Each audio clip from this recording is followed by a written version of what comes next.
Sa isang makasaysayang aktibidad, mainit na tinanggap ng PNP Women and Children Protection Center ang United Arab Emirates Police upang magbigay ng training ukol sa child protection. Ang naturang training ay naglalayong mas palalimin pa ang kaalaman ng mga tauhan ng PNP sa pagbibigay ng proteksyon sa mga kabataan laban sa iba't ibang panganib at pang-aabuso. Patrolwoman Sana Rose Luna sa report. Mainit ang pagtanggap ng PNP Women and Children Protection Center o WCPC sa United Arab Emirates Police na nagbigay ng training para sa mga kapulisan nitong Lunes, July 8, 2024.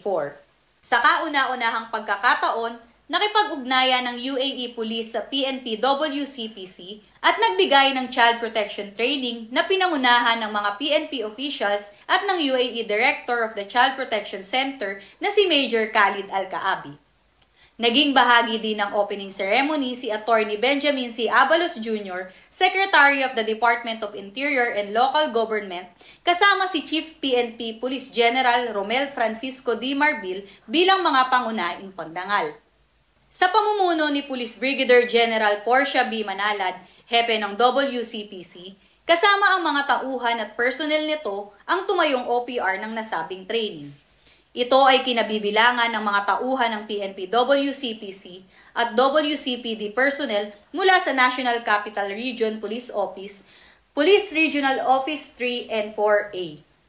Layunin ng nasabing training na paigtingin ang pakikipag-ugnayan ng bawat bansa upang masugpo at mapigil ang paglaganap ng krimen laban sa kabataan at upang maproteksyonan laban sa mga pang-aabuso. Ito ay isa rin sa mga programa ng ating Pangulo para sa bagong Pilipinas na matapos ang karahasan laban sa Online Sexual Abuse and Exploitation of Children o OSAEC.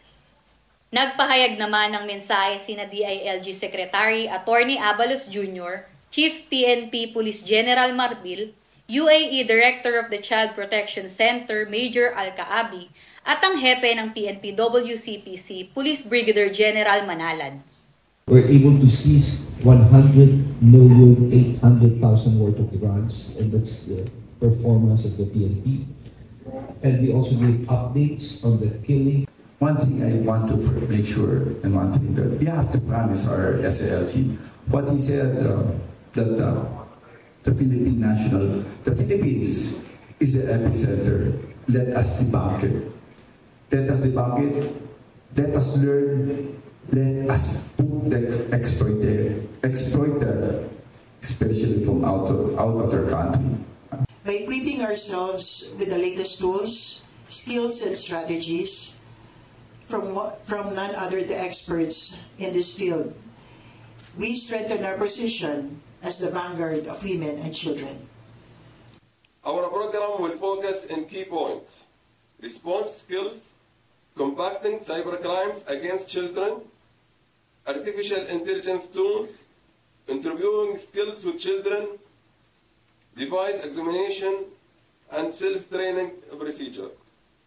This partnership is a testament to our shared humanity and our belief that every child deserves a safe and happy childhood.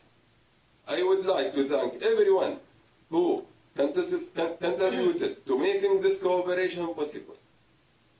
As we begin this program, let us remember that the progress will be seen in the smile of the children we protect. At kung may nais kayong isumbong kay Aling Pulis, maaari kayong tumawag o mag-chat sa aming WCPC helpline. Mula sa PNP Women and Children Protection Center, ako ang inyong Aling Pulis Patrolwoman Sana Rose Luna, alagad ng batas, tagataguyod ng Balitang Pulis.